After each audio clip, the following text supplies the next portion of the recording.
Bonjour à toutes et à tous et bienvenue pour cette nouvelle vidéo. Excusez du peu le filtre que j'ai utilisé dans la précédente vidéo où il y a des moments où malheureusement la luminosité, ou tout du moins le calibrage sur la luminosité a fait que de temps en temps j'étais tout noir. C'est le problème quand vous avez une faible lumière, de temps en temps, le système qui doit réguler la sensibilité de la cellule, malheureusement, des fois, ça m'y retourne. Incendie dans l'Aude. Dramatique, en effet. Considéré comme un des plus importants incendies depuis 1976.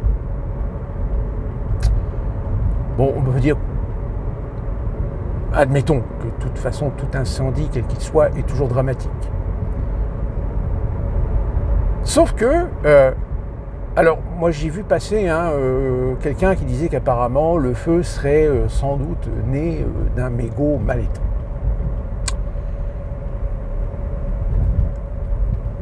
Comme d'habitude, si vous voulez, ça pose toujours le problème de l'irresponsabilité, de l'immaturité d'un certain nombre de gens. Si bien qu'à un moment donné, je ne sais plus si c'est un maire ou un préfet qui a décidé de fermer l'accès d'une forêt. Alors tout de suite, évidemment, oui, il n'a pas le droit, on a le droit de se balader en forêt, blablabla, etc. Non, il a le droit de le faire. Surtout si vous avez une conjoncture climatique, c'est-à-dire temps très sec, très peu d'humidité, surtout dans des forêts. On le sait, les conifères, il n'y a rien de pire pour les incendies en général. Et que cette personne assume sa responsabilité en tant qu'élu, en tant que responsable. Tout simplement parce que, aujourd'hui, on le sait, vous avez des individus qui sont totalement immatures, totalement irresponsables. Et que par conséquent, la mesure de précaution s'applique. Elle s'applique au point que, au lieu de prendre le risque d'avoir une personne qui va faire une connerie, on ferme. Temporairement, mais on ferme. Souvenez-vous, il y a eu, je crois, près de Marseille, un incendie, du côté de Sainte-Victoire, par là. On s'est rendu compte qu'en réalité, l'incendie était né de quelqu'un qui avait décidé de faire un barbecue. Alors qu'il y a des décrets municipaux qui interdisent de faire du feu ou d'utiliser un barbecue.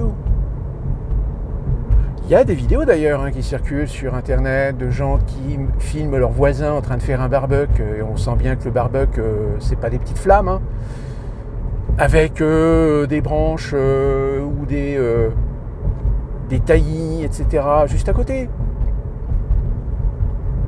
Je fais ce que je veux. Ah oui, mais le fais ce que tu veux, il y a un moment donné, tu vas faire une connerie, et la connerie, ça va te coûter cher. Vous savez qu'aux États-Unis, nous avons des parcs, et quand on pénètre dans les parcs, alors les parcs, parfois, il y a des heures d'ouverture, vous ne pouvez pas y rentrer comme ça. Et dans les parcs, alors vous avez de la vidéosurveillance, alors pas partout, forcément, mais quand il y a un incident, en général, ils peuvent définir qui était sur les lieux. Et vous avez des informations. Vous avez des panneaux d'information partout. Il y a même des parcs où on vous donne un document à l'entrée sur lequel tout est inscrit, tout est écrit. Vous avez le droit de faire ci, pas ça, pas ceci, pas cela, pas de cigarettes, pas le droit de jeter quelques détritus que ce soit. Et que si on vous chope en train de faire la connerie qu'il ne faut pas faire, ça peut être de la tôle, direct. Ici, ça pégote pas, c'est pas, oui, il n'y a pas de circonstances atténuantes, machin, je savais pas, j'avais pas lu. Ouais. Vous avez pas lu, c'est dommage pour vous. Ça sera 6 mois de tôle. Oh, mais c'est pas normal. Si, c'est normal. Vous êtes un citoyen d'un pays, nul n'est censé ignorer la loi. À vous de vous renseigner. Donc, voilà. Vous avez gagné le poteau rose.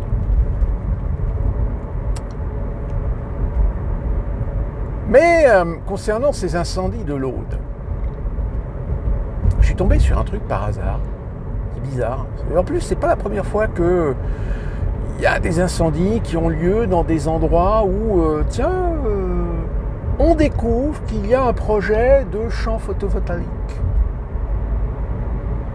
Oui, des champs photovoltaïques. Vous savez, ce sont ces surfaces remplies de panneaux solaires. Qui dit panneau solaire dit forcément que vous êtes obligé de raser toute la faune. Et bien, il y a un projet de champ photovoltaïque dans la zone où ont lieu actuellement les incendies. Hasard. Coïncidence. Allez savoir pourquoi. Et puis évidemment, dans ce genre d'événement, qui remue la queue? Ce sont les écologistes. Ouais, mais ça n'arriverait pas s'il n'y avait pas eu le réchauffement climatique, c'est la faute du réchauffement climatique, blablabla. Non. Vous nous cassez les couilles à toujours instrumentaliser le réchauffement climatique. Oui, il y a un phénomène, mais c'est un phénomène qui est cyclique, qui arrive, qui est arrivé dans l'histoire. Il y a eu des moments où il y a eu des périodes de sécheresse, où il y a même eu des milliers de morts. Il y a eu des moments où il y a eu des hivers extrêmement froids, où même la Seine était gelée et on pouvait traverser la Seine à pied. Alors, j'entends bien que depuis le 19e siècle, depuis l'ère industrielle, oui, la pollution humaine a des conséquences. Là-dessus, je ne dément absolument rien. Mais, de là à systématiquement toujours ramener un événement naturel, un phénomène naturel, à un réchauffement climatique, il y a un moment donné, il va falloir se faire soigner. Parce que des incendies, il y en a toujours eu dans l'histoire, voire même des catastrophiques, des désastreux, et pourtant à des époques où il n'y avait pas d'industrie, où il n'y avait pas de voitures, où il n'y avait pas de cigarettes. Alors, aussi, dans les temps modernes, à un moment donné, on a pris conscience qu'il fallait peut-être justement gérer les forêts, gérer les patrimoines naturels.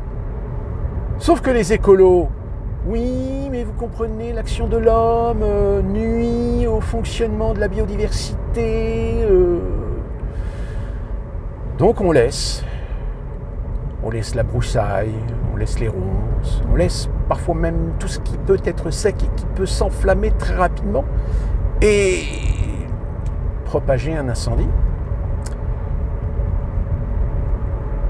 Alors aux États-Unis, c'est ce qui s'est passé en Californie. En Californie, on ne gère pas les espaces naturels. On essaie de les protéger, on les cloisonne, en les déclarant parcs. Mais tout n'est pas forcément parc naturel. Il y a de la surveillance, il y a tout ce qu'il faut pour justement lutter à tout départ de feu d'une manière générale. Sauf quand tout d'un coup on se rend compte que les moyens ont été réduits de budget. Parce qu'on a décidé de transférer des millions de dollars pour l'aide sociale, l'aide aux migrants, etc., etc. Alors, nous ici en Caroline du Nord, les incendies, il y en a eu, surtout dans les Appalaches, parce que les Appalaches, c'est beaucoup de conifères. Mais ici, on a la chance d'être dans un état qui a un taux d'humidité extrêmement élevé, même quand il fait chaud. Donc, si vous voulez, ça limite quelque peu les prises ou les extensions d'incendie. Mais, du fait que c'est un état qui est extrêmement boisé, il y a des lois, il y a des règles. Et quand vous allez dans un endroit, dans un parc ou en forêt, etc., tous les accès sont toujours munis de panneaux qui vous interdisent de fumer, qui vous interdit de faire un feu, qui vous interdit de faire un feu de camp, qui vous interdit même d'y faire du camping.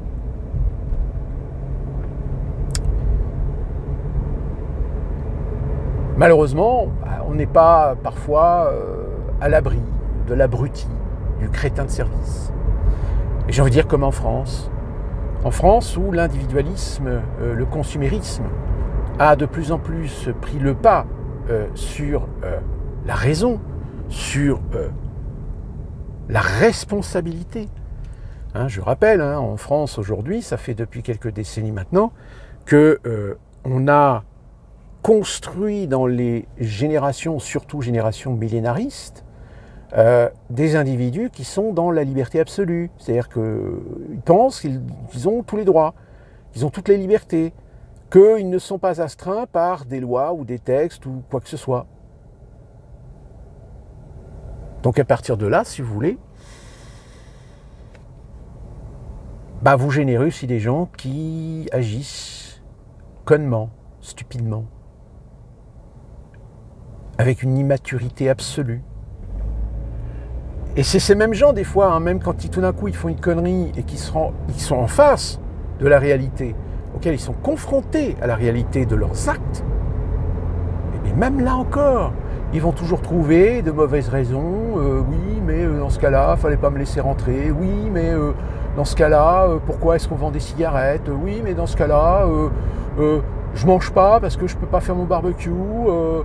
Puis de toute façon, le barbecue, c'est dans mon jardin. Dans mon jardin, c'est privé. Donc dans mon jardin, je fais ce que je veux.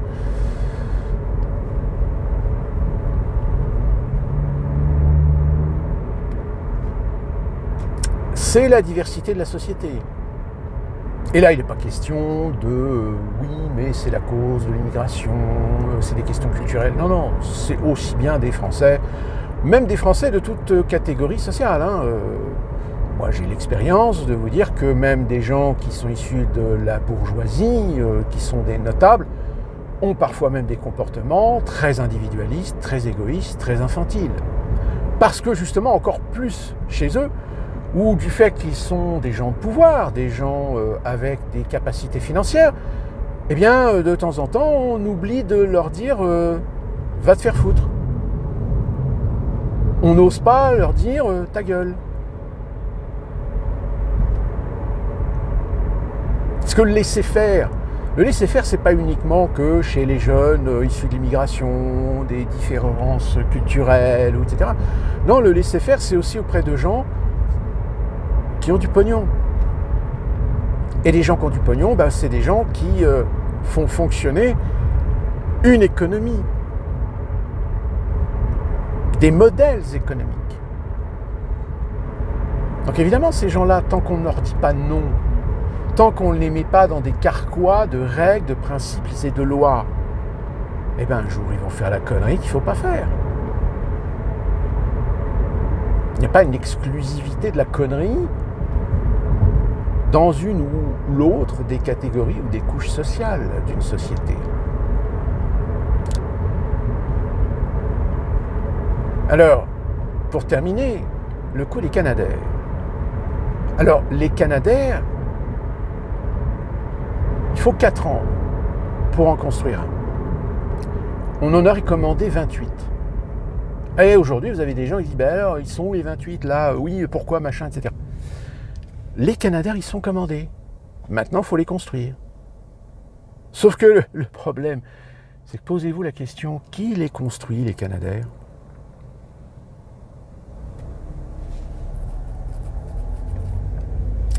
Je vous laisse trouver la question, la réponse à la question.